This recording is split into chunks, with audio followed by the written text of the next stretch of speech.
What's up guys, Mr. Vivarium here, and on today's episode I'm going to show you guys how to grow nepenthes indoors. First off guys, what we have here is a nepenthes coccinea. Now this is a nice lowland species of nepenthes that I will be growing.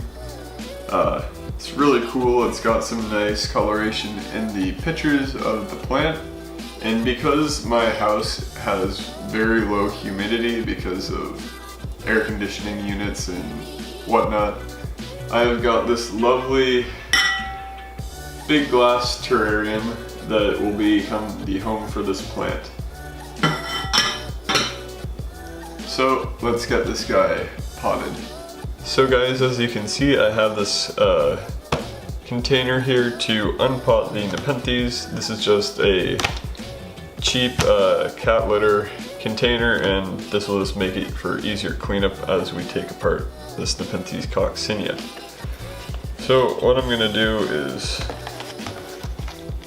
carefully take the nepenthes out of this mix. As you can see, there is not really any drainage, and this guy is super soggy, which is not great for nepenthes, although they do like the moisture and they don't like drying out, but they don't like sitting in water either. So what we're going to do is just carefully pull apart this long fibered sphagnum moss. So all we're going to do is just clean up the nepenthes. So for those of you who are not aware of nepenthes, or this is your first time seeing this plant, these are a tropical carnivorous plant which are native to Southeast Asia, so everywhere from Borneo, Thailand, there's a few other places as well where these grow in that range, but these are grown in a low nutrient environment where they're from, so they have these pitchers which are perfectly designed to catch insects and small animals, as well as you can see from this picture right here. The nepenthes lowii is shaped like a toilet because it is used as such by small shrews in that, and it secretes a sugary solution which acts as a laxative, and that's how it gets its nutrients. On to the terrarium. So what we're going to first do is add a small layer of charcoal to the bottom of the terrarium. What this is going to do is prevent stagnant water and basically bad smelling things to occur in here. So all we need to do is just use some natural hardwood lump charcoal that you'd buy for your barbecue.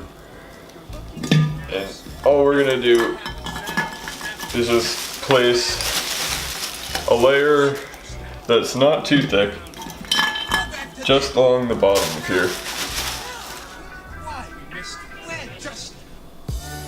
Now that we have the charcoal layer in there, we're going to give it a light misting with some reverse osmosis water. Now this is just going to give us no calcium buildup on any of the glass, and that just makes for a nicer display. Now what we have here is a piece of weed block, which is just going to be used to keep the sphagnum moss in that separate from the charcoal layer, and I've just cut it out to roughly the same dimensions as the terrarium. So now we're just going to place it roughly here. Doesn't have to be perfect because it's going to get compressed with the sphagnum moss and all that.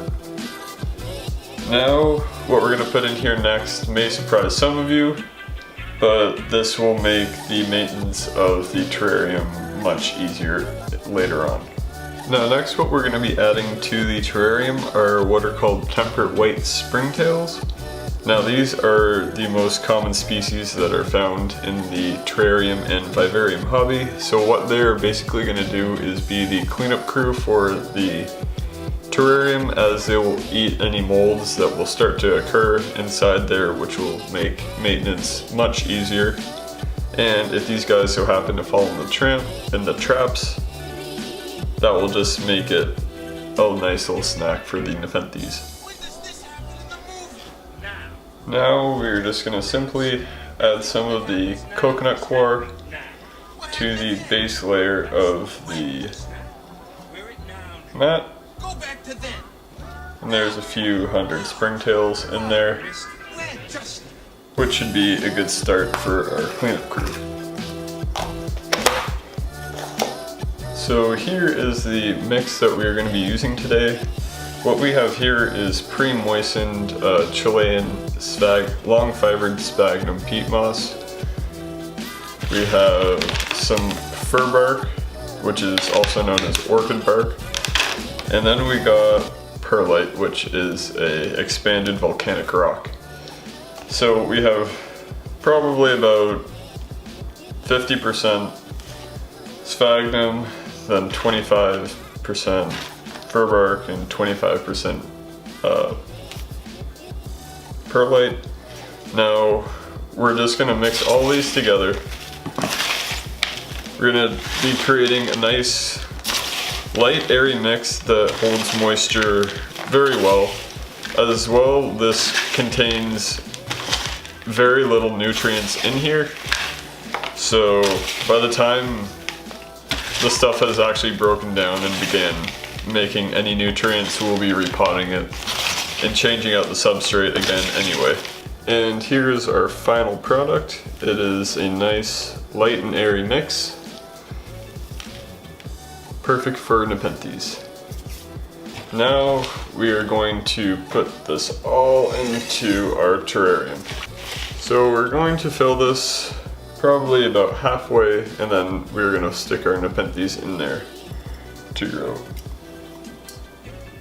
Just put it around the sides lightly, so we have a nice base for the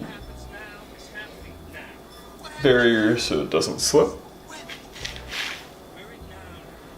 We're going to go ahead and add a few handfuls of our mix in here. Then we'll throw in our nepenthes.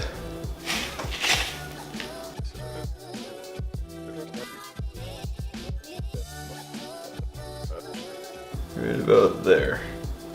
Now it's important with nepenthes that you don't actually compress the sphagnum moss, because their roots like to be airy and moist at the same time and not compressed and lacking in oxygen.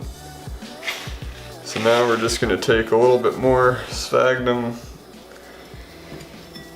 put it around the base,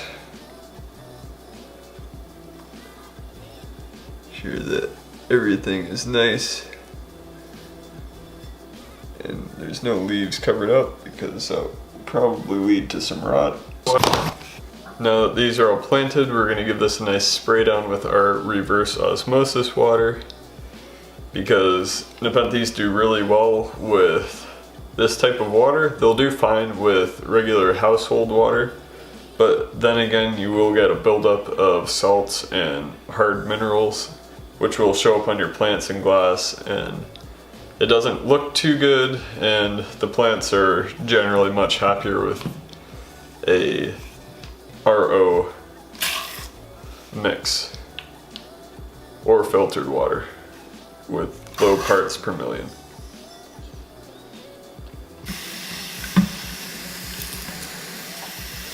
So we're going to give this a nice soaking with our power sprayer.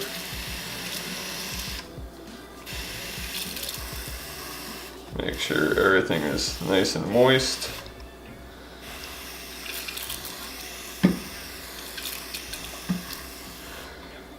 So next to the terrarium is going to be some live Chilean sphagnum moss. Now, depending on what brand of sphagnum you used for your terrarium, these may actually regrow from a spore, as these have done here in this pot. But what we're going to be doing is top dressing this sphagnum moss here with the live sphagnum because it will be a nice aesthetic look, and nepenthes actually enjoy growing in the live stuff as well.